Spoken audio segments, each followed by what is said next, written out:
Marriage అయింది sir. 2021 వరకు 9 సంవత్సరాల వాళ్ళకు మా హ్యాపీ లైఫ్ ఉండే సార్.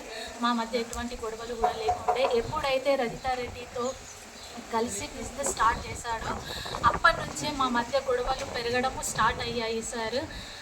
నన్ను కూడా షాప్కి రానియకపోతుండే, ఇంట్లో కూడా నాకు టార్చర్ పెడుతుండే, నన్ను మానసికంగా శారీరకంగా బాగా ఇబ్బంది పెడుతుండే సార్ నాకు. అయినా నేను ఓపికతోటి భరించిన సార్. ఏ చిన్న విషయం చెప్పినా నా మీద గొడవకు రావడము, చెయ్యడము, కొట్టడం కూడా జరిగింది సార్. తర్వాత వీళ్ళు హైదరాబాద్ కూడా మాల్ కోసమని వెళ్తుండే, అయినా నేను ఓపికతోటి ఉన్నా సార్. తర్వాత మళ్ళీ కొన్ని రోజులకి ఇలాగే వెళ్తూ వస్తుండే, ఒక 4-5 టైమ్స్ వెళ్ళిండు. అయినా నేను ఊరుకున్నా, ఓపికతోటి భరించిన.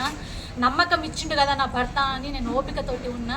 నేను వస్తా అంటే నన్ను రానియకపోతుండే, నన్ను ఎక్కడికి కూడా తీసుకెళ్ళకపోతుండే. సడన్గా సూరత్కి ప్లాన్ వేసుకొని వీళ్ళు వెళ్ళిండు సార్.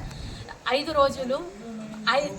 రోజులు వెళ్ళిన దానికి వాళ్ళ హస్బెండ్కి కూడా ఫోన్ చేసి చెప్తే, లేదు నాకు కూడా తెలియదు అని చెప్పిన దానికి ఆమె ఇమ్మీడియట్లీ వాళ్ళ వైఫ్ రజిత అనే అమ్మాయి నాకు ఫోన్ చేసి ఇమ్మీడియట్లీ నన్ను గొడవ పెట్టడం, తిట్టడం కూడా జరిగింది సార్.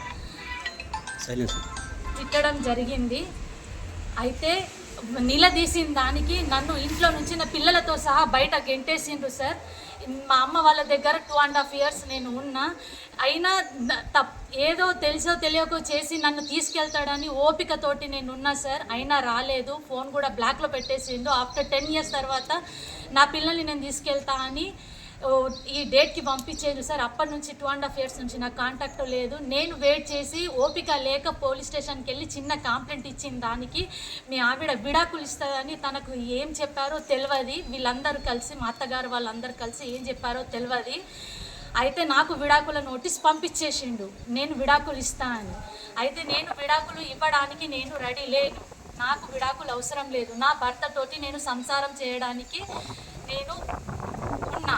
నాకు న్యాయం జరగాలి, నాకు నా పిల్లలకు న్యాయం జరగాలి. నా భర్త ఎక్కడున్నాడో రప్పియండి.